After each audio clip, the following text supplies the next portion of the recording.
பரிசுநாமத்துக்கு மகிமை உண்டாவதாக. மறுபடியும் கூட கர்த்தர் தாமே உங்களோடு சில வேத பகுதிகளை தியானிக்கும்படியாக கொடுத்தார். நேற்றைய தினத்திலே சகோதரி அவர்கள் அருமையாக வேத பாடம் கொடுத்தார்கள். உபவாசத்தை பற்றி மிகவும் அழகாக இருந்தது. அதாவது அவங்க எடுத்துக்கொண்ட டாப்பிக்கே ரொம்ப அழகாக இருந்தது. பிறகு யாரெல்லாம் உபவாசம் இருந்தார்கள் என்று அவர்கள் கோடிட்டு காண்பித்தார்கள். முதலாவது நெகேமியாவை பற்றி எடுத்தார்கள். பிறகு எஸ்தர் ராஜாத்தியை பற்றி எடுத்தார்கள். அதன் பிறகு தானியேலை பற்றி எடுத்து அழகாக தன்னுடைய சாட்சியம் பகிர்ந்து கொண்டார்கள். நான் எதற்கு அதை உங்களோடு பகிர்ந்து கொள்ள வேண்டும் என்று நினைக்கிறேன் என்றால், ஒரு தருணம் கொடுக்கப்படும் போது நாம் ஒவ்வொருவரும் பார்த்தீங்கன்னா ஊழியத்தின் பாதையில் நடத்தும்படியாக தான் கர்த்தர் அழைச்சிருக்காரு. என்ன ஊழியமாக இருந்தாலும் அதை மனரம்யமாய் செய்ய கர்த்தர் நம்ம ஒவ்வொருவரும் அழைத்திருக்கார். அந்த சகோதரி போல நீங்கள் ஒவ்வொருவரும் ஒவ்வொரு வாட்டியும் சபையில் எந்த ஆப்பர்ச்சுனிட்டி கிடைச்சாலும் முறுமுறுப்பு இல்லாமல் அக்செப்ட் பண்ணிக்கிட்டு கர்த்தரை நாம மகிமைக்குன்னு அதை பண்ணிங்கன்னா கர்த்தர் ஆசீர்வதிச்சிருவார். அதுதான் நான் சொல்ல வரேன். அழகாக இருக்குது. அழகாக அதே மாதிரி நீங்களும் வேதத்து பதிகளை எடுத்து தியானிச்சுக்கிட்டே இருக்கணும். சர்ச்சுக்கு வி நெவர் நோ அவர் எப்போ லிஃப்ட் பண்ணுவார்னு பார்க்கலாம். இப்போ பார்த்தீங்கன்னா எபினேசர் ஐயா போகிறதுக்கு முன்னாடி ஒரு 6 மாதத்துக்கு முன்னாடி தான் என்ன அழைச்சார். நீங்கள் எல்லாருமே சாட்சிகள் தான். அதுக்கு முன்னாடி எனக்கு ஒன்றும் தெரியாது. சாதாரண விசுவாசத்தை தான் உட்காந்துருக்கேன். பைபிள் படிப்பேன். அவர்கிட்ட சில டவுட்ஸ் கேட்பேன். அந்த டவுட்ஸ் கேட்டதுனாலே என்னன்னு தெரியல. பார்த்தீங்கன்னா அந்த டைம் வரும்போது முதலாவது உபவாச ஆராதனையில் கொடுத்தாரு. ஒரு ஃபஸ்ட்டு நான் சொன்னேன், ஃபஸ்ட்டு எனக்கு ஒன்றும் தெரியாது, என்ன போய் எடுக்க சொல்கிறீங்களே, நீங்கள் எல்லாரும் தான் இருந்தீங்க. எடுத்த உடனே அவர் கையை பிடிச்சிக்கிட்டாரு. அதாவது அவர் நன்மை செய்கிறவர் சுற்றி திரிந்தார்ன்றது தான் இன்னும் ஞாபகம் இருக்குது. பிடிச்சிட்டு சூப்பராக எடுத்துட்டீங்க, நீங்கள் அடுத்த கம்மிங் சண்டே மெயின் சர்வீஸே கொடுத்துட்டாரு. பாஸ்டர் ஆக்சுவலாக யாருக்கும் தரமாட்டார் மெயின் சர்வீஸ் கொடுத்துட்டாரு. எனக்கு நான் வேண்டான்னு சொல்கிறேன், கேட்கவே இல்லை அவர். சரி கொடுத்ததை நம்ம அதை உதாசீனப்படுத்தக்கூடாது. நம்ம 2 கரத்துலையும் அப்படியே பற்றிக்கிட்டு கர்த்தரை சார்ந்து அப்படியே நின்றுடணும். ஓகே, இதுதான் நமக்கு கர்த்தர் அழைக்கிறாரு, இது நம்மளோட வேலை அப்படின்னு சொல்லிட்டு பொறுப்பாக நம்மளும் பண்ணோம்னா கர்த்தர் நம்ம ஒரு ஸ்டெப் எடுத்து வச்சா போதும், 100 ஸ்டெப் அவர் எடுத்துட்டு கொண்டு போய் விட்டுருவார். நம்ம ஒன்றுமே தேவையில்லை. ஃபஸ்ட்டு ஸ்டெப் தான் நம்மளோட வேலை. ப்ரேயர்ஃபுல்லாக நம்ம எடுத்து வச்சோம்னா அது எந்த ஊழியமாக இருந்தாலும் சரி, அதாவது போதக ஊழியம்ன்ட்டு இல்லை, எல்லாரும் அநேக ஊழியங்களை பண்ணுற எல்லா ஊழியத்தையும் கர்த்தர் ஆசீர்வதிப்பார். பார்த்தீங்கன்னா என்னோடய வாழ்க்கையில் நிறைய விஷயத்த கர்த்தர் கற்றுக் கொடுத்தாரு. என்ன பிரதர் இந்த ஊழியத்தின் பாதையில் நீங்கள் கற்றுக்கிட்டதுன்னு கேட்டிங்கன்னா, I want to speak practically with you people. ப்ராக்டிக்கலாக தான் எனக்கு சொல்லணும்னு ஆசை. அப்போ தான் நமக்கு கர்த்தரோட ஒருங்கி ஜீவிக்க முடியுமா இருக்கும். அதனால தான் நிறைய வேத பகுதி கூட ப்ராக்டிக்கலாக நான் எப்படி இருக்கேன், நான் எப்படி கர்த்தரோடு நிற்கிறேன், அதே மாதிரி என்னோட பிள்ளைகள் எப்படி நிற்கணும், என்னை விட ஜாஸ்தியாக போகணும், அதுதான் என்னோட இதயத்தின் வாஞ்சியாக இருக்குது. முதலாவது அவருக்கு எனக்கு சொல்லி கொடுத்ததுன்னா, வாயை மூடிக்கும், அவ்வளோதான். Shut your mouth, I will lead you, அவ்வளோதான். வேற ஒன்றுமே கிடையாது. வாயை மூடு, அவ்வளோதான். ஏன்னா வேதவசமே சொல்லுது, இந்த நாவில் நிறைய அதிகாரம் இருக்குது. இதில் ஒன்று, இந்த நாவு தான் இருக்குதுலேயே ரொம்ப தீமை விளைவிக்கிற ஒரு உறுப்புன்னு சொல்லிட்டு வேதமே சொல்லுது. நான் அதிகம் அதில் எடுக்க வேண்டாம். ஆனால் ஷட் யுவர் மவுத், அவ்வளோதான். செகண்ட் என்னென்னா, கர்த்தருக்கு பயப்படுகிற பயம். ஐயோ ஏசப்பா பார்த்துக்கிட்டே இருக்காரு, இதை போய் இப்படி பண்ணுறோமே, இந்த பிள்ளையை போய் அப்படி சொல்லிட்டோமே, இல்லை அவரை போய் இப்படி பேசிட்டுமே, அந்த பயம். சின்ன சின்ன விஷயம்தான், கர்த்தர் பார்த்துக்கிட்டே இருக்காரு. ஏன்னா இருதயத்தின் நினைவுகளின் தோற்றங்களை எல்லாம் அவர் அறிந்திருக்கிறார். வாயின் வார்த்தைகளே அது வாயிலிருந்து வர்றதுக்கு முன்னாடியே அவருக்கு தெரியும். செகண்ட் அவருக்கு பயப்படுகிறது. மூன்றாவது மிக முக்கியமானது, humble in front of everyone. அது யாராக இருந்தாலும் சரி, எந்த பாத்திரமாக இருந்தாலும், உள்ள போதகர் இளையவராக இருந்தாலும், யூ ஹம்பிள் யுவர் செல்ஃப், தாழ்மையை தரித்துக்கொள். மேல் பூச்சா இல்லை, இருதயத்தின் ஆழத்திலிருந்து ஹம்பிள் யுவர் செல்ஃப். அதாவது ஒரு சின்ன பிள்ளையாக இருந்தாலும் சரி, பெரியவங்களாக இருந்தாலும் ஹம்பிள் யுவர் செல்ஃப். கர்த்தர் மட்டும் ஹம்பிள் பண்ணுங்க. கர்த்தர் பார்த்துக்கிட்டு இருக்காருன்னு நினச்சி யூ ஹம்பிள் யுவர் செல்ஃப், கீழ்ப்படிஞ்சு நடங்க, அவ்வளோதான். தாழ்மையை தரித்திக்கணும். இந்த மூணை நீங்கள் ஃபாலோ பண்ணிகிட்டே இருந்தீங்கன்னு வச்சுங்க, ஆவியானவர் இடைப்பட்டுக்கிட்டே இருப்பார். மேல் பூச்சா இல்லை, சும்மா நான் அதை பண்ணி அதெல்லாம் நமக்கு வேண்டாம். நம்ம எப்படி கர்த்தரோட ஆவியானவரோட கூட இடைப்பட்டு இருக்கு. சில நேரத்தில் பார்த்தீங்கன்னா, பிரதர் நீங்கள் அப்படி பண்ணிட்டீங்களா? ஆமாம், நானும் தவறு பண்ணிட்டு தான் இருக்கேன். நானும் இன்னும் பெரிய பரிசுத்தவான் இல்லை, ஒவ்வொரு நிமிஷமும் விழுந்துக்கிட்டே தான் இருக்கேன், நான் பாவம் பண்ணிக்கிட்டே தான் இருக்கோம். அதனால தான் வேதமே சொல்லுது, பாவம் பண்ணாத மனுஷன் உலகத்தில் யாருமே இல்லை. அதுக்காக நம்ம அதை விட்டுட்டு தனியாக போயிடக்கூடாது. புரியுதுங்களா? ஸோ வேத பகுதிக்கு கடந்து செல்வோம். இதுதான் ப்ராக்டிக்கல் லெசன்னா இதுதான். டெய்லி பைபிள் படிக்கணும், ப்ரேயர் பண்ணணும். ப்ரேயர் பண்ணும்போது அடுத்தவங்களுக்காக பண்ணணும். முடிஞ்சுங்க உபவாசம் இருந்து ப்ரேயர் பண்ணுங்க, ஒன்றும் பிரச்சனை இல்லை. வெரி சிம்பிள் டீச்சிங் தான். மூணாவது, வாயை மூடிட்டு கம்முன்னு இருக்கணும். சோத்திரம் பண்ணுறதுக்கு தான் வாயை திறக்கணும். இல்லை நாலாவது பார்த்தீங்கன்னா, அவருக்கு பயப்படுகிற பயம். எந்த காரியம் பண்ணாலும் அவர் பார்த்துக்கிட்டே இருக்காருன்ற அதான் வேதவசமே சொல்லுது இல்லையா? நம்மை பற்றி உத்தம இருதயத்தோடு இருக்கிறவர்களுக்கு தம்முடைய வல்லமையை விளங்க பண்ணும்படிக்கு கர்த்தருடைய கண்கள் பூமி எங்கும் உலாவிக் கொண்டே இருக்குது. அவர் பார்த்துக்கிட்டே தான் இருக்காரு. வேதவசனம் போய் சொல்லாது இல்லையா?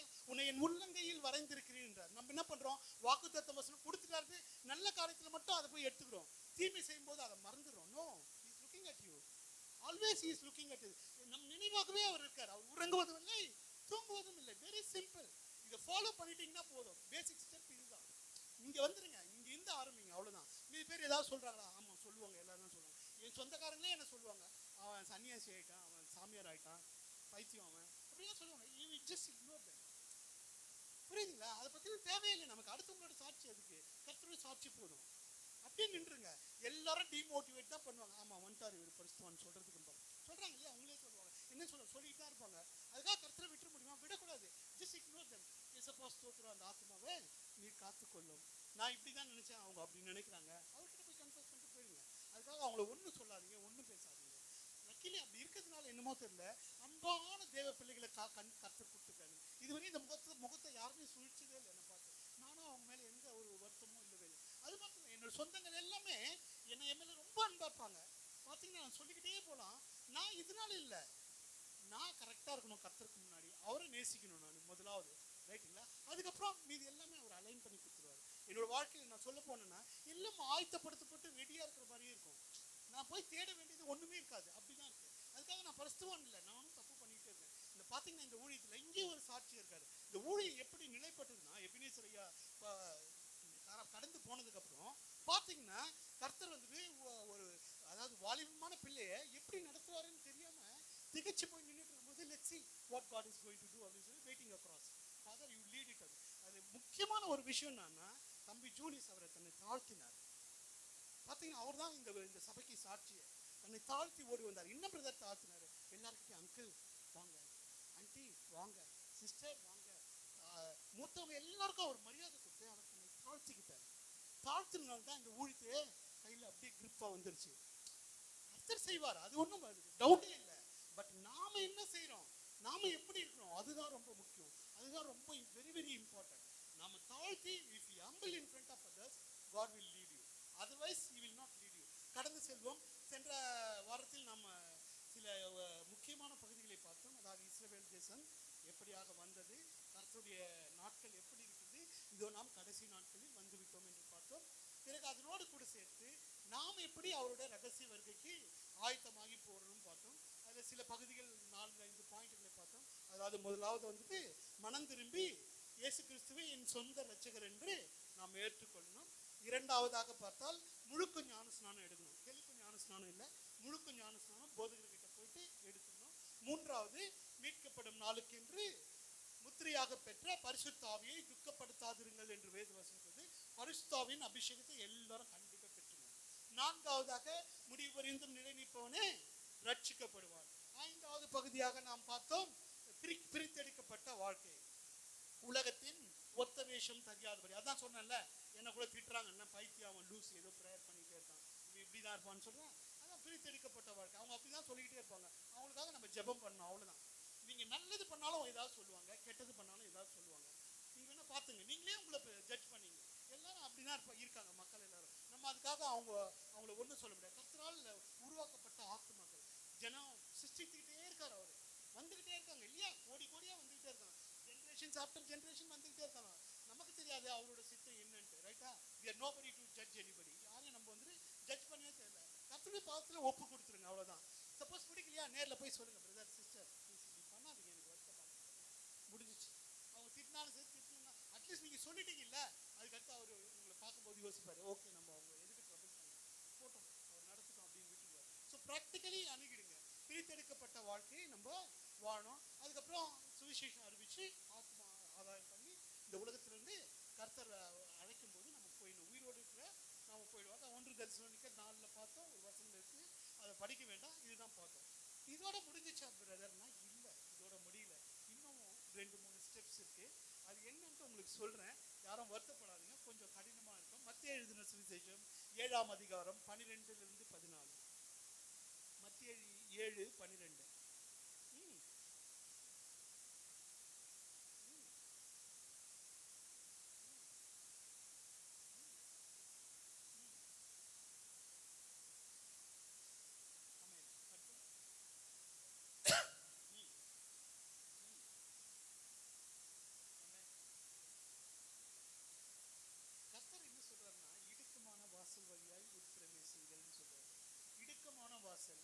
இன்னொன்று என்ன சொல்றாரு, கேட்டுக்கு போகிற வழி. கேட்டுக்கு போகிற வழி நான் அதிகம் எக்ஸ்பிளைன் பண்ணுறதில்ல. உலக பிரகாரமாக வாழ்கிறதுனா கேட்டுக்கு போகிற வழி. அவங்க யாருமே பரிசுத்த வாழ்க்கை வாழ போறதில்லை. அதுக்கு ஆப்போசிட்டா நம்ம வந்துட்டு இடுக்கமான வாசல், அதாவது வந்துட்டு நம்ம பரலோக ராஜ்யத்தை சுதந்திரத்துக்குன்னா இடுக்கமான வாசல் வழியாக தான் உட்பிரவேசிக்கணும். அப்படின்னா என்ன brother? Separated life from the earthly life, அதாவது உலக பிரகமான வாழ்க்கையிலிருந்து செப்பரேட் பண்ண ஒரு வாழ்க்கை, அதாவது பரிசுத்த வாழ்க்கை, பரிசுத்த ஜீவியம். பரிசுத்த ஜீவியம், பரிசுத்த வாழ்க்கைன்னா ஒரு பெரிய சாப்டர். உங்க எல்லாருக்குமே தெரியும் எது கரெக்டு எது தப்புன்ட்டு. ஃபர்ஸ்ட் ஆஃப் ஆல் பார்த்தீங்கன்னா, நீங்களே அவர் வாசம் செய்கிற ஆலயமாக இருக்கிறீர்கள்னு கர்த்தர் சொல்றார். ரைட்டா? The intuition comes from you. Your conscience will speak to you. The Holy Spirit within you will speak to you. First வந்து நம்ம அதை செய்ய போறோம்னா, ஐயோ இது தப்பாச்சே அப்படின்னு நமக்கே ஒரு கான்ஷியஸ் வந்துடும். நமக்கே அது தப்புன்னு தெரியும்போ அதை போய் எதுக்கு செய்யணும்? சில டைம்ல பார்த்தீங்கன்னா holy spirit will prompt you within your body. இது தப்பு, இது நம்ம பண்ணக்கூடாதுன்னு you will keep prompting. Sometimes பார்த்தீங்கன்னா சில நேரத்தில் பார்த்தீங்கன்னா you will speak through the words. ஏதாவது ஒரு வார்த்தை, அதே வார்த்தை வந்துகிட்டே இருக்கும். உங்களுக்கு பார்த்தீங்கன்னா தெரியும், நீங்கள் ஸ்பிரிச்சுவலில் கடந்து போகும்போது வந்துகிட்டே இருக்கும், தடை பண்ணுற மாதிரியே இருக்கும். எனக்கு கூட ரீசெண்ட் டைமில் அப்படி ஒரு சூழ்நிலை வந்தது. கர்த்தர் காத்துக்கிட்டார். அதாவது பார்த்தீங்கன்னா அதை செய்யாதன்ட்டு அதை பற்றின வசனமே வந்துகிட்டே இருக்கு. வாட்ஸ்அப் தெரிந்தாலும் அதுதான் இருக்கு, வேற எது தெரிந்தாலும் பைபிளை தெரிந்தாலும் அதுதான் இருக்கு, ப்ரேயர் பண்ண போனாலும் அதுவே வந்துகிட்டே இருக்கு. What is this for that? Okay, you just go away from that. Go run away from that. அது வந்து உங்களுக்கே தெரியும். அதுதான் பரிசுத்த வாழ்க்கையிலே ஃபர்ஸ்ட் ஸ்டேஜ். உங்களோட intuition will speak, your conscience will speak, the Holy Spirit will speak within you. Then அதுக்கப்புறம் பார்த்தீங்கன்னா வசனங்கள் படிக்கும்போது அதுக்கு ரிலேட்டடான வசனம், பரிசுத்தமாக வாழ்றதுக்கு என்னென்ன இருக்குது அது எடுத்தோன்னா டைமே இருக்காது. அது இல்லை முக்கியமான நான் சொல்ல வந்தது. அடுத்தபடியாக அதுக்கு அடுத்த ஒரு ஸ்டேஜ், அதாவது வந்து பரிசுத்த ஜீவின்னா உலகத்துக்கு ஒத்த வேஷம் தரிக்கக்கூடாது. அது எந்த டவுட்டும் இல்லை. அவரையே சார்ந்து வாழ்ந்து, அவரை மட்டுமே சார்ந்து வாழ்றது, வேற ஒண்ணுமே கிடையாது. பைபிள் படிக்கணும், ப்ரேயர் பண்ணணும், அவரை சார்ந்து வாழணும். பரிசுத்தமா இல்லையான்ட்டு உனக்கே தெரிஞ்சிடும், இது பரிசுத்தமா இல்லையான்ட்டு. நிறைய பேர் கேட்பாங்க, நிறைய சரி அதுக்குள்ளாரெல்லாம் போக வேணாம், பொட்டு வைக்கலாமா, பூ வைக்கலாம், அதெல்லாம் இல்லை, இட் வில் கோ அவே. வசனம் உள்ள வர வர வர வர அதெல்லாம் ஆட்டோமேட்டிக்கா போய்கிட்டே இருக்கும். நீயும் அதை பத்தியெல்லாம் யோசிச்சுட்டே இருக்க. எப்படி வேணா வரட்டும், என்ன வேணா பண்ணிட்டோம். கர்த்தர் கிரியை செய்ய ஆரம்பிச்சாருன்னா ஆல் வில் கோ அவே. அவங்க ஆளே மாறிடுவாங்க. பாஸ்டர் ஜூலியஸ் மாறினார் இல்லையா, உங்க எல்லாருக்கும் முன்னாடி அதானே சாட்சி. இந்த அம்மா இருக்காங்க, நாங்க எல்லாருமே விட்னஸ், சின்ன சின்ன பிள்ளைங்க எல்லாம் கூட இருக்காங்க. அப்படியே மாறிட்டாரு கம்ப்ளீட்டா. இது யாரு பாஸ்டர் ஜூலியஸா, இப்படியா அப்படின்ற அளவுக்கு ஆச்சரியமான ஒரு காரியத்தை கர்த்தர் பண்ணிட்டாரு. அதை விட முக்கியமான ஒரு விஷயம், ஓகே அதை பத்தி போக வேண்டாம். அதாவது வந்துட்டு ஈஸியஸ்ட் வே, அதாவது கர்த்தர் என்ன சொல்றாருன்னா, நீ பரிசுத்தமா வாழணும்னா ரெண்டு காரியம், வெரி வெரி சிம்பிள் திங்ஸ். அதுதான் அவரோட உண்மையான கற்பனைகளா இருக்கு. மத்திய எழுதின சுவிசேஷம் 22ஆம் அதிகாரம் 37 39. மத்திய 22:37.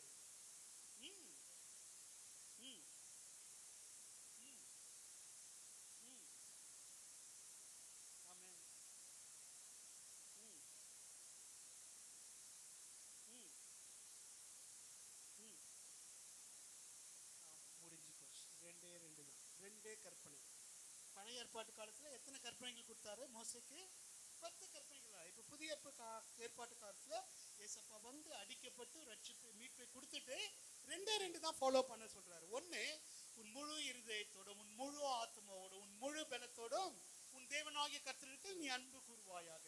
அதற்கு ஒத்த இன்னொரு கற்பனை என்னன்னா, உன்னை நீ நேசிக்கிறது போல அடுத்தவங்களே நேசி. முடிஞ்சு போச்சு. Very simple. அதை எப்படி பிரதர்? நான் அநேக தரம் சொல்லியிருக்கேன். எனக்கு நான் என்ன ஷர்ட் வாங்குறேனோ அதே ஷர்ட் அடுத்தவங்களும் வாங்கி கொடு. நான் பிராண்டட் வாங்கிட்டேன்னா நீ கொடுக்கும்போது அதே கொடு, இல்லைன்னா கொடுக்காத. காசு இல்லை பிரதர் என்கிட்ட இல்லைன்னு சொல்லிடு.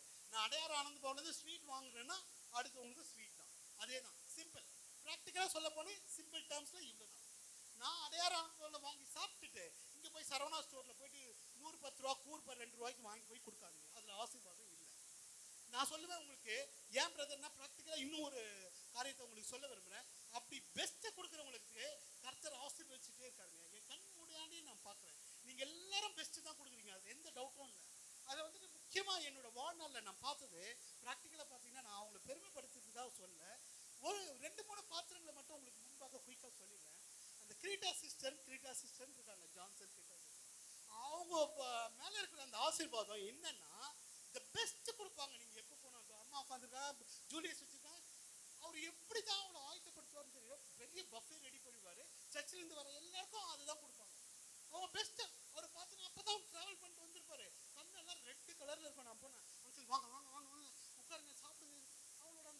போய் பார்த்தீங்கன்னா ஏசப்பா இது எங்கேருந்து வருது இவ்வளோ த பெஸ்ட் கொடுக்குறாங்களே இவங்க. எல்லாருக்கும் அதுதான். போகும்போது எல்லாருக்கும் ரிட்டர்ன் கிஃப்ட் வேற கொடுத்து அனுப்பிச்சுட்டே இருப்பாங்க. அதனால பார்த்தீங்கன்னா கர்த்தர் எங்கே உயரத்தில் வச்சுட்டாருங்க அவங்கள. ஆசீர்வதிச்சுட்டே இருக்காரு. நீ எந்த அளவினாலும் அடக்கிறாயோ அதே அளவினால் உனக்கு அளக்கப்படும். அவ்வளோதான், முடிஞ்சு போச்சு. புரியுதுங்களா? அது வந்துட்டு எபனேசர் ஐயாவோட ஆசீர்வாதம், அம்மாவோட ஆசீர்வாதம் ஒரு பக்கம் இருந்தாலுமே அவங்க அந்த பிள்ளைங்களோட அந்த வாஞ்சை பாருங்களேன். அதுக்கடுத்து பார்த்தீங்கன்னா இப்போ ப்ராக்டிக்கலாக என்னோட வாழ்க்கை நான் அனுபவிச்சு உமா ராஜன் இருக்காங்க, உங்க எல்லாருக்கும் தெரியும் இல்லை, இது பெஸ்ட் கொடுத்துட்டே இருக்குங்க அந்த பிள்ளைங்க. நான் போனாலும் கொடுப்போம், நீங்க போனாலும் அதே தான் வைக்குங்க.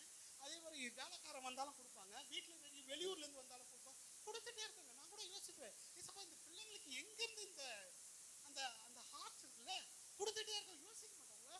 ஏன்னா அவங்க கிட்ட போய் ஏன் நான் கம்பேர் பண்றேன்னா, அவங்கள எல்லாரும் கம்பேர் பண்ணும்போது நான் 50% கூட என்னால் பண்ண முடியல. கையை இழுத்து பிடிக்குது, பார்த்துருக்கீங்களா? உங்ககிட்ட சொல்றதுக்கு என்ன தப்பு ஒன்றும் இல்லை. அந்த பிள்ளைங்க பார்த்து நான் கொடுத்துட்டே இருக்காங்க. கர்த்தர் ஆசீர்வதிச்சுட்டே இருக்காரு. எப்பவுமே என்ன சொல்றது, அந்த மாப்பிசைகளை தொட்டி குறையவே இல்லை, என்னையும் குறையவே இல்லை. மூன்றாவது ஜூலியஸ் அண்ட் ஜோஸ்பின் சிஸ்டர். நான்காவது நீங்க எல்லாருமே அப்படிதான் இருக்கீங்க. முடியாத அந்த நவீனோட அம்மா இருக்காங்க இல்ல, அந்த அம்மா பார்த்தாங்கன்னா போய் பிரியாணி ஆயத்தப்படுத்திட்டாங்க. நான் யோசிக்கவே இல்லை இவங்க பிரியாணி கொடுப்பாங்கன்ட்டு.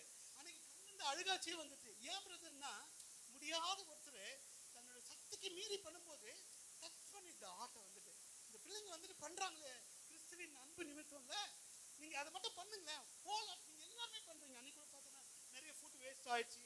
அவங்க வந்துட்டு ரொம்ப முடியாம பண்ணாங்கன்னு சாரால் கூட சொன்னா, ஐயோ ஏம்மா அப்படி ஆயிடுச்சா, வீட்டு கூட்டம் வச்சாங்க. தி பெஸ்ட் பண்றீங்க நீங்க, அதை விடவே விடாதீங்க. அதை பண்ணும்போது என்னன்னா கர்த்தரை நோக்கி தான் நம்ம பண்ணணும். வேற யாரும் மனுபுத்திரனை எவனையும் பார்க்கவே கூடாது. மனுஷங்க எல்லாரும் இப்படி ஒதுக்கிடுங்க, எந்த வரவான தப்பா சொல்ல, அப்படி ஒதுக்கிட்டு ஏசப்பா நீங்க ஆசீர்வதிங்க போதும், சிம்பிள். அதே மாதிரி நீங்க யார்கிட்டயும் போய் கையெழுந்த வேண்டியது ஒண்ணும் இல்லை, அவர்கிட்ட போக பெஸ்ட்.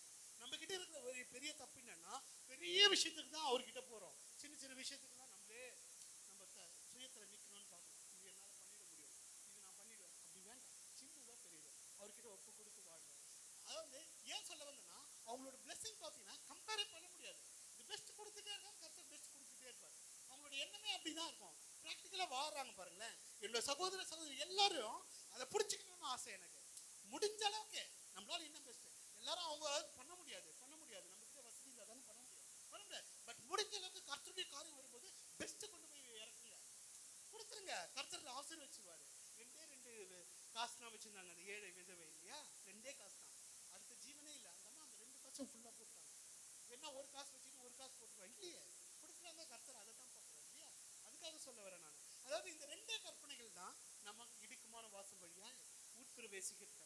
இன்னொரு இடத்துலயும் சொல்றாரு ஏசப்பா, மார்க் எழுதின சுவிசேஷம் 12:33. மார்க் 12:33. நான் சரியான நேரத்தில் முடிக்கணும், குயிக்கா வாசிங்க. ஆமென்.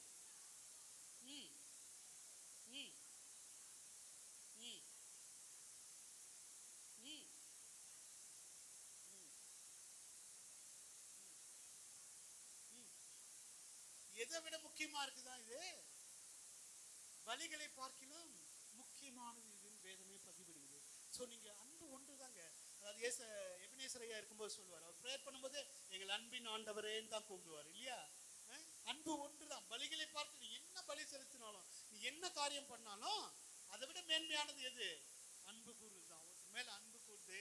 அதாவது வசனமே சொல்றது, அன்பு சகலத்தையும் சகிக்கும், சகலத்தையும் தாங்கும் இல்லையா. ஒரு வரிசையாவே சொல்லிக்கிட்டே இருக்கு.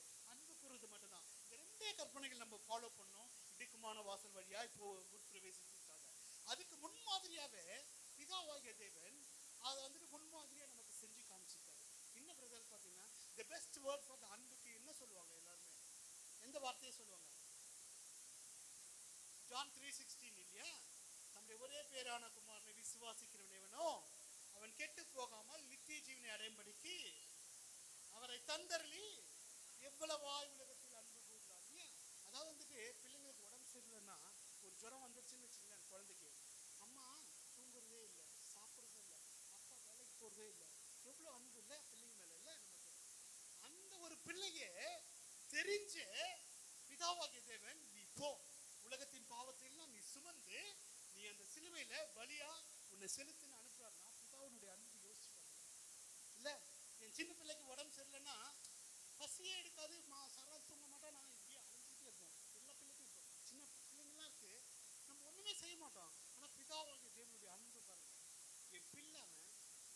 நேசிக்கிறவர், அதாவது நீதிமொழிகள் 8ஆம் அதிகாரத்தில் கூட சொல்லியிருப்பாங்க, அவருடைய தோள்களை தவழ்ந்து அவருடைய மடியில் தவழ்ந்த பாத்திரம் அவர் வந்துட்டு அனுப்புறாரு. அப்படின்னா பாருங்க, அவர் நம்ம மேல எவ்வளவு அன்பு பாருங்க. நம்மளை அவர் எவ்வளவு பிதாவாகிய தேவன் எவ்வளவு நேசிச்சிருந்தாருன்னா அவ்வளவு அன்பு வந்திருக்குன்னு பாருங்களேன். அவர் தன்னுடைய பிள்ளையே கொடுத்துட்டாரு, கிருபாதார பலியாக வார்க்கும்படியாக. எல்லாம் அவர் பிதாவாகிய தேவனுக்கு ஏசப்பா என்னெல்லாம் நடக்க போகுதுன்றத முழுசுமா அறிஞ்சுதான் ஒப்பு கொடுத்துருக்காரு. எவ்வளவு வேதனைப்பட்டிருப்பாரு இல்லையா? ஆனாலும் நம்ம மேல இருந்த அன்புனால ஆதாம் நாள் எழுந்து போன அந்த அந்த ரட்சிப்பை மீண்டும் என் பிள்ளைங்களுக்கு எடுத்து கொடுத்து நான் அவங்களை என் பாதத்துக்கு கூப்பிட்டுக்கணும். பிதாவோட அன்பு பாருங்க எவ்வளவு. அதை விட இந்த ஜான் 3:16 விட the best, the most best, எல்லாமே பெஸ்ட் வேர்ஸ் தான். இன்னொரு வார்த்தை இருக்கு. அதாவது என்ன சொல்லுதுன்னா அந்த வார்த்தை, அவர் வந்து பிதாவாகிய தேவன் ஏசப்பாவை எப்படி நேசிச்சாரோ அதே மாதிரி நம்மளை நேசிக்கிறாருன்னு வேதம் பதிவிடுங்க. எடுத்து வாசிப்போம். ஜான் 17:23, யோவான் 17:23. Quick quick quick, no time. ம் ம் ம் ம்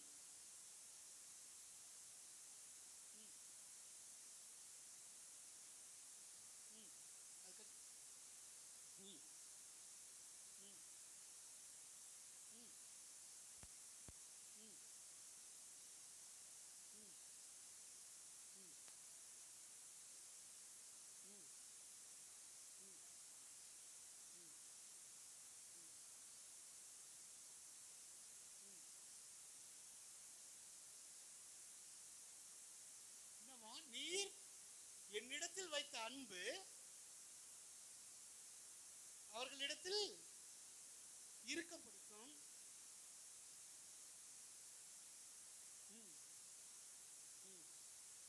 அதான் பாருங்களேன், ஏசப்பாவை எவ்வளவு நேசிச்சாரோ பிதாவாகிய தேவன் அதே அளவுக்கு நம்மளை நேசிக்கிறாருன்னு வேதம் பதிவிடுங்க. தமிழ் பைபிளை விட இங்கிலீஷ்ல போய் வீட்டில் படிச்சு பாருங்க. The way he loved his son, the same way he loves all of us. எவ்வளவு அன்பு பாருங்களேன் பிதாவாகிய தேவனுக்கு. இல்ல தன்னுடைய சொந்த குமாரனை எப்படி நேசிப்போம் நம்ம. இல்ல நம்ம பிள்ளை ஓன் பிள்ளைன்னா அப்படியே நடுங்குது இருதயம் எல்லாமே. இல்ல ஏதாவது ஒண்ணு ஆயிடுச்சுன்னா அந்த அளவுக்கு அவர் நம்மளை நேசிக்கிறாருன்னா எவ்வளவு பெரிய பிதாவாகிய தேவன் பாருங்களேன். Father God is so amazing, so lovely. அதாவது வந்து என்ன சொல்றது, அது வந்துட்டு ஒரு கணக்கிலே வைக்க முடியாது. கடைசி 5 நிமிடம் தான் இருக்குது. அதற்கு முன்பாக நீங்க இப்ப கர்த்தர் கூட நெருங்கி ஜீவிருக்கீங்கன்னா அதுக்கான ஸ்டேஜஸ் இருக்கு. அது என்ன ஸ்டேஜ் ப்ராக்டிக்கலா அப்படின்னு சொல்லிட்டு நான் உங்களுக்கு சொல்லிட்டு நான் முடிச்சிடுறேன். இன்னும் 4 நிமிடங்கள் இருக்கு, முடித்து விடுகிறேன். ஏன்னா உபவாச ஜெபம்ன்றதுனால 1 நிமிஷம் கூட லேட்டா முடிக்கணும். அதாவது வந்து பாத்தீங்கன்னா நீங்க கர்த்தருக்குள்ள வாரீங்கன்னா முதலாவது வந்துட்டு கர்த்தர் கனவுகள் இருக்கு இல்லையா, சொப்பனங்கள்னு சொல்லுவோம் இல்லையா, அதன் மூலமா இடைப்படுவார் கர்த்தர். சொப்பனங்கள்ல இருக்கிற டேஞ்சர் என்னன்னா நல்ல கனவும் இருக்கும் கெட்ட கனவும் இருக்கும். நம்ம எப்படி படுக்கிறோமோ கடைசியில் என்ன பார்த்துட்டு படுக்கிறோம் என்ன படுக்கிறோமோ அதனோட நினைவுகள் நிறைய வந்துகிட்டே இருக்கும். சப்போஸ் நம்ம ப்ரே பண்ணிட்டு படுக்கிறோம், பைபிள் வாசி படிக்கிறோம்னா கர்த்தர் வந்துட்டு சொப்பனங்கள் மூலமாக இடைப்படுவார். அதுக்கப்புறம் பார்த்தீங்கன்னா அது வந்துட்டு ஃபர்ஸ்ட் ஸ்டேஜ்னு சொல்றாங்க வேத அறிஞர்கள் எல்லாருமே. 2வது ஸ்டேஜ் பார்த்தீங்கன்னா அதாவது வந்துட்டு விஷன்ஸ்க்கு என்ன சொல்றது தமிழ், தரிசனங்கள் மூலமாக கர்த்தர் எழுதுவார். விஷன் வரும்போது பார்த்தீங்கன்னா ஒரே ஒரு பிக்சர் மாதிரி இருக்கும், ஒரே ஒரு பிக்சர் தான் இருக்கும். எனக்கும் ஒரு விஷன் இவ்வளோ வருஷம் இல்லாமல் ஒரு வாட்டி வந்தது. அதாவது வந்துட்டு சில நாட்களுக்கு முன்பாக பார்த்தீங்கன்னா சாரால் கிட்ட கூட பதவிகள் சாரால் ரொம்ப துக்கமாக அழுதுட்டு இருக்கிற மாதிரி ஒரே ஒரு விஷயம் அழுதுகிட்டே இருக்கா. நான் வந்துட்டு நோ ஃபாதர் நோ நோ நோன்னு கத்துறேன். அன்னைக்கு பார்த்தீங்கன்னா அன்னைக்கு முதல் நாள் முன்னாடி பார்த்தீங்கன்னா வியாழக்கிழமை நான் அவளுக்கு வந்துட்டு சாயங்காலத்தில் கால் பண்ணுவேன். வியாழக்கிழமை சாயங்காலம் கால் பண்ணல.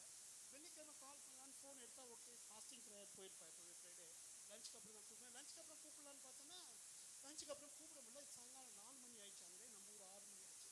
அப்புறம் 6 மணிக்கு கால் பண்ணால் சொல்கிறா இந்த மாதிரி அம்மாவுக்கு நேற்று நைட்டு ரொம்ப முடியல, மேரி அம்மாவுக்கு அவங்க அம்மாவுக்கு கேஜியில் அட்மிட் பண்ணியிருந்தோம். அட்மிட் பண்ணி ட்ரிப்ஸ் ஏற்றிட்டு இப்போது ரயில்வே ஹாஸ்பிட்டலில் அட்மிட் பண்ணியிருக்கோம். நான் ஹாஸ்பிட்டலில் தான் இருக்கேன். பக்திஞ்சு இந்த விஷயம் அதையும் கம்பேர் பண்ணி பார்த்தோம்னா எனக்கு தெரியாது இப்படி இருக்குது, எனக்கு அது வரையும் சொல்லவே இல்லை. அதுதான் அந்த மாதிரி ஒரு பிக்சர் வரும். With that he will infer, அதாவது இருதயத்திலிருந்து அவர் பேசுவார். இது என்னது ஏசப்பா, இது என்ன இப்படி வந்துருக்கு அப்படின்ட்டு அவரே விடுவிச்சு கொடுத்துருவார். அதுக்கான விடை தெரிஞ்சிடும். வித்தின் 48 hours 24 hours எனக்கு தெரிஞ்சது இல்லையா, அதே மாதிரி தெரிஞ்சிடும் ரொம்ப வருத்தத்தோடு இருக்கா அப்படின்னு சொல்கிற மாதிரி. அது மாதிரி தரிசனங்கள் மூலமாக கர்த்தர் பேசுவார். அது செகண்ட் ஸ்டேஜ். 3வது ஸ்டேஜ் பார்த்தீங்கன்னா வசனங்கள் மூலமாக பேசுவார் கர்த்தர். அதாவது வசனங்கள் வந்துக்கிட்டே இருக்கும் உங்களுக்கு. நீங்க எந்த சூழ்நிலை இருக்கீங்களோ அதில் ஆறுதல் படுத்தும்படியாக, தேர்தல் படுத்தும்படியாக, வழி உண்டாக்கும்படியாக இடைப்பட்டுக்கிட்டே இருக்காரு. வாட்ஸ்அப்ல வர வசனமா இருந்தாலும் சரி, யூடியூப்ல வரதா இருந்தாலும், நீங்க எடுத்து வாசிக்கிற வசனமா இருந்தாலும், எங்க போனாலும் 3-4 வாட்டி அதே வசனம் வந்துகிட்டே இருக்கும். அதே வசனம் இல்ல, அதை ஒட்டி இப்ப அன்புன்னா அன்பை பத்தி வந்துகிட்டே இருக்கும். உங்களுக்கு எந்த சஞ்சத்துல போயிட்டு இருக்கீங்களோ அது வந்துகிட்டே இருக்கும், உங்களை சுத்திக்கிட்டே இருக்கும் அந்த வசனம், உங்களை விடாது. அதன் மூலமா ஏசப்பா பேசுவார். மோஸ்ட்லி வசனங்கள் மூலமா பேசுவாரு. 4வது ஸ்டேஜ் பாத்தீங்கன்னா, உங்களுக்காக தீர்க்கதரிசிகளை ஆயத்தப்படுத்தி அழைத்து கொண்டு வருவார். தீர்க்கதரிசிகளை நோக்கி நீங்க போக வேண்டிய தேவை இருக்காது, அவர்கள் உங்களை நோக்கி வருவார்கள். தீர்க்கதரிசிகள் உங்களை நோக்கி வந்து உங்களுக்காக தீர்க்க தரிசனம் சொல்லுவாங்க. எனக்காக பாத்தீங்கன்னா 4 பேர் தீர்க்க தரிசனம் சொல்லியிருக்காங்க. நான் இப்ப சாட்சியா அவங்களுக்கு சொன்னேன். நான் அவங்கள தேடி போல, ஏதாவது ஒரு காரியத்துக்காக போவாங்க, அவங்க பிளஸ் பண்ணுவாங்க, அப்பவே தீர்க்க தரிசனம் சொல்லுவாங்க, இதனால ஆசீர்வதிப்பேன்ட்டு. அதனால நான் யார்கிட்ட போய் சொல்றது இல்லை, பகிர்ந்துக்கிறது இல்லை. ஸோ அவர் நம்முடைய தீர்க்க தரிசிகள் மூலமாக பேசுவார். இது ஃபர்ஸ்ட் ஸ்டேஜ். 5th ஸ்டேஜ் பார்த்தீங்கன்னா, ஒரே ஒரு வசனம் மட்டும் சொல்லிடுறேன். 1 சாமுவேல் 3:4. 5th ஸ்டேஜ்க்கு வந்துட்டு அவர் செவியை திறந்து பேசுவார். அதாவது காது வழியாக பேசுவார், இருதயத்தின் உணர்த்துதல் மூலமாக பேசுவது. 1 சாமுவேல் 3:4.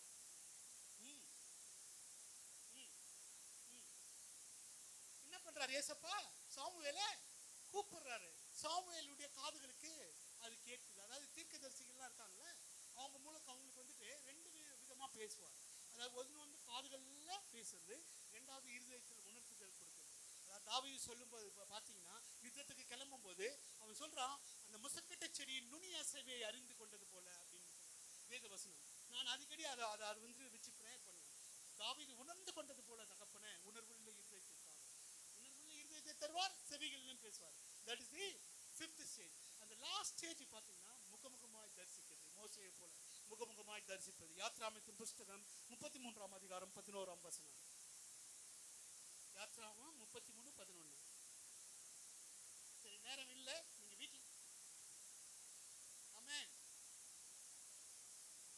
ஆமென். கர்த்தர் வந்துட்டு முகமுகமாய் பேசுவது. அதாவது வந்து நீங்க எவ்வளவு பரிசுத்த வாழ்க்கையை வாழறீங்களோ, that is the last stage. God will speak to you face to face. புரியுதுங்களா?